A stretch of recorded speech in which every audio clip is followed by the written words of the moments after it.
दोस्तों, इस दुनिया की सबसे अजीब कोई पहेली है तो वह है स्त्री। स्त्री को समझ पाना पुरुष तो क्या साक्षात भगवान के भी बस में नहीं है। अब स्त्री की रचना किसने की?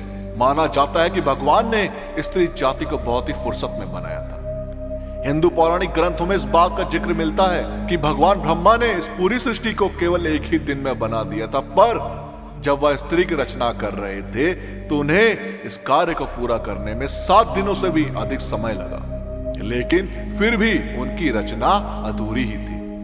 अंततः थक हार कर प्रतीक्षा में बैठे दूतों के सब्र का बांध टूट गया। उन्होंने आखिरकार भगवान से पूछ ही लिया कि भगवान, आपने इस पूरे संसार को, यहां तक कि ब्रह्मांड को असीमित रचना भी पलक झपकते ही कर दी थी, लेकिन आपको स्त्री की रचना करने में इतना समय क्यों लग रहा है?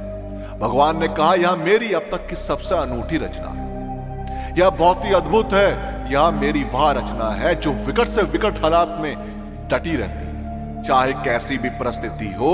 यह सबको खुश रख सकती है और न केवल अपने बच्चों को बल्कि पूरे परिवार को एक साथ प्यार दे सकती है। इस प्रकार से इसमें विकट से विकट परिस्थिति को संभालने की शक्ति होती है। यह एक साथ कई कार्य कर सकती है और अपनी दुलार से छोटी मोटी खर्चों से लेकर बड़े से बड़े घाव भी भर सकती है। थके होने पर भी यह लगातार भिन्न कार्य कर सकती है और बीमार होने पर भी यह अपना स्वयं देखभाल रख सकती है। इतना सब सुनकर देवदूत चकित रह गए और आश्चर्य से पूछ बैठे कि भगवान, क्या यह सब 2 हाथों से कर पाना संभव है?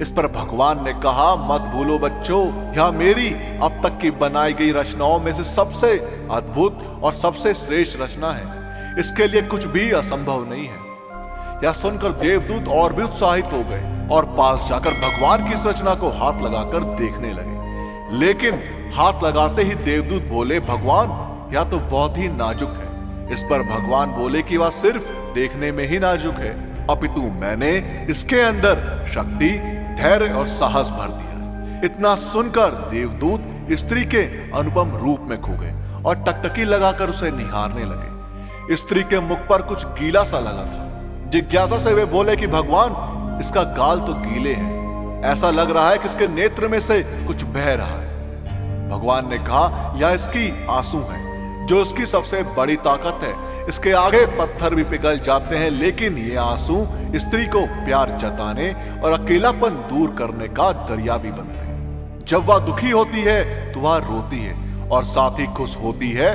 तो और भी अधिक रोती है। भगवान का यह कथन सुनकर देवदूत ने फिर से पूछा, भगवान, क्या स्त्री जाति सोच भी सकती है? इस पर भगवान ने कहा, हाँ, यह सोच भी सकती है और मजबूत मुकाबला भी कर सकती है। इतना सुनकर देवदूत ने बोला, भगवान, आपकी रचना अद्भुत है। आपने इसे बहुत ही फुर्सत में बनाया है और यह संपूर्ण है। लेकिन भगवान बोले कि नहीं, यह संपूर्ण नहीं है, इसमें एक त्रुटि है। इतने गुण धर्म होने के बावजूद भी यह स्वयं अपनी महत्ता से ही अनभिज्ञ और अनजान रहेगी। दोस्तों, आपका स्त्री की रचना से जुड़ी इस घटना के बारे में क्या कहना है, हमें कमेंट्स के माध्यम से जरूर बताएं। और इस वीडियो का पार्ट 2 चाहिए हो तो कमेंट्स में पार्ट 2 जरूर लिखें। और साथ ही साथ अगर आपको हमारी आज की वीडियो पसंद आई हो तो टारगेट रखते हैं 5000 लाइक। अब 5000 लाइक इतने ज्यादा तो है नहीं, तो इस वीडियो को लाइक और शेयर करना ना भूलें। और जिन लोगों ने अभी तक हमारे चैनल को सब्सक्राइब नहीं किया, उनसे मेरी गुजारिश है कि हमसे जुड़े रहने के लिए और ऐसे ही और भी वीडियोस देखने के लिए हमारे चैनल को सब्सक्राइब जरूर करें।